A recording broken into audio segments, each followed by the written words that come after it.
ಸ್ನೇಹಿತರೆ, ಈಗ ನಾವು ಸೋಗೇನಹಳ್ಳಿ ಅನ್ನುವ ಗ್ರಾಮದಲ್ಲಿದ್ದೀವಿ. ಬೆಂಗಳೂರಿಂದ 92 ಕಿಲೋಮೀಟರು ದೂರದಲ್ಲಿರುವಂಥ ಈ ಸುಂದರವಾದ ಗ್ರಾಮ ಮಧುಗಿರಿ ಡಿಸ್ಟಿಕ್ಕಿಗೆ ಸೇರಿದಂಥ ಜಾಗ. ಈ ಮಧುಗಿರಿ ಜಾಗದಲ್ಲಿ ಇರುವಂಥ ಈ ಬೆಟ್ಟ ಗುಡ್ಡಗಳ ನಡುವೆ ಇರುವಂಥ ಈ ಸುಂದರವಾದ ಪರಿಸರದಲ್ಲಿ ನಾವೊಂದು ವಿಶೇಷವಾಗಿ ಒಂದು ಟ್ರಕ್ಕಿಂಗ್ ಮಾಡೋಣ ಅಂತ ಈ ಬೆಟ್ಟ ಗುಡ್ಡಗಳಲ್ಲಿ ಟ್ರಕ್ಕಿಂಗ್ ಕ್ಯಾಂಪ್ಸ್ ಮಾಡಿ ಒಂದು ನೈಟ್ ಸ್ಟೇ ಥರ ಪ್ಲ್ಯಾನ್ ಮಾಡಿ ಮಾಡೋಣ ಅಂತ ಇದ್ದೀವಿ.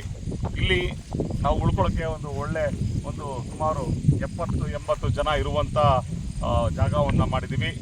ಬಂಕರ್ಸ್ಗಳಿದೆ. ಆ ಬಂಕರ್ಸ್ಗಳಲ್ಲಿ ನಾವು ಬೆಳಗಿಂದ ಸಾಯಂಕಾಲದವರೆಗೂ ಇಲ್ಲಿ ಸ್ಟೇ ಆಗ್ಬೋದು. ನೈಟು ಈ ಹಳ್ಳಿಯ ವಾತಾವರಣ ಬಗ್ಗೆ ತಿಳ್ಕೊಂಡು ಒಂದು ಟ್ರಕ್ಕಿಂಗ್, ಬೆಳಗ್ಗೆ ಮುಂಜಾನೆ ಟ್ರಕ್ಕಿಂಗ್ ಮುಗಿಸ್ಕೊಂಡು ಬಂದು ಮಧ್ಯಾಹ್ನದ ಇಲ್ಲಿ ಹಳ್ಳಿಯ ಸೊಗಡು ಊಟವನ್ನು ಸವಿತಾ ಸಾಯಂಕಾಲ ಒಂದು ಫೈರ್ ಕ್ಯಾಂಪ್ ಮಾಡ್ತಾ ನಾವು ಈ ಒಂದು ಸೊಗಸಾದ ಪ್ರಕೃತಿಯಲ್ಲಿ one day stay, one day out ಇಲ್ಲಿ ಸುಂದರವಾಗಿ ನಾವು ಮಾಡ್ಬೋದು.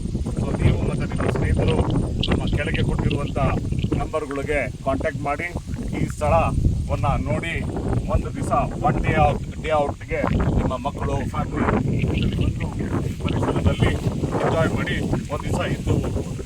So I welcome you all friends with your friends and family. Thank you.